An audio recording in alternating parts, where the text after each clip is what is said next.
இன்னைக்கு நான் எங்க வந்திருக்கேன்னு பாத்தீங்கன்னா மணடியில இருக்க துபாய் புர்கா ஷாப் தாங்க வந்திருக்கும். ஸோ இந்த ஷாப்ல பாத்தீங்கன்னா வந்து நிறைய கலெக்ஷன்ஸ் வந்து வச்சுட்டு இருக்காங்க. எல்லாமே வந்து இம்போர்ட்டட் ஃபேப்ரிக் தான் வந்து கொடுத்துட்டு இருக்காங்க.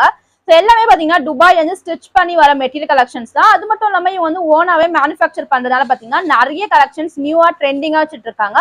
ஸோ இந்த ரம்ஜானுக்கு வந்து ஒரு டிஃப்ரெண்ட் டைப்ல யூனிக்கான புர்கா கலெக்ஷன்ஸ் உங்களுக்கு வேணும்னா கண்டிப்பா இந்த ஷாப் வந்து விசிட் பண்ணி பாருங்க. ஸோ இங்க இருக்க கலெக்ஷன்ஸ் எல்லாமே பாருங்க. ஸோ ரொம்பவே வந்து யூனிக்கான பேட்டர்ன்ஸ் கொடுத்துட்டு இருக்காங்க. ஸோ இந்த சம்மருக்கு ஸ்பெஷலா பாத்தீங்கன்னா காட்டன்ல கூட வந்து உங்ககிட்ட வந்து புர்கா கலெக்ஷன்ஸ் வந்து அவைலபிளா இருக்கு. ஸோ இது எல்லாமே பாத்தீங்கன்னா இவங்களோட ஓன் மேனுஃபேக்சர் பண்ணி தான் கொடுத்துட்டு இருக்காங்க. ஸோ எல்லாமே பாத்தீங்கன்னா டிஃப்ரெண்ட் பேட்டர்ன்ஸ்ல வந்து அங்க அவைலபிளா இருக்கு. ஸோ இந்த பிங்க் கலர் கலெக்ஷன்ஸ் எல்லாமே பாருங்க ரொம்பவே வந்து யூனிக்கான பேட்டர்ன்ஸ்ல வந்து இவங்க வந்து ஓனா மேனுஃபேக்சர் பண்ணிருக்காங்க. ஸோ இதே போல நிறைய கலெக்ஷன்ஸ் வந்து அவைலபிளா இருக்குங்க. ஒன்ஸ் வந்து நீங்க டேரக்டா விசிட் பண்ணி பாருங்க. ஸோ இவங்களோட கான்டாக்ட் டீடைல்ஸ் எல்லாமே வந்து நான் ஸ்கிரீன்லயுமே டிஸ்கிரிப்ஷன் பாக்ஸ்ல கொடுக்குறேன். ஸோ மறக்காம செக் பண்ணிக்கோங்க.